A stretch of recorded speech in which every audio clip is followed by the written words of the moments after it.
मा कर्म जन्म कथनी करता विचारू, आ सृष्टि में तुझ विना नथी कोई मारू। कोने कहूँ कठण योग तणो बड़ापो,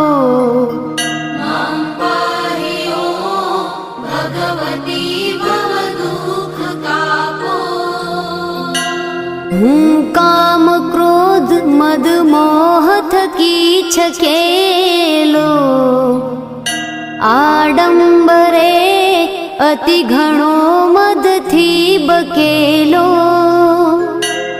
दोषो थकी दूषित ना करी माफ पापो,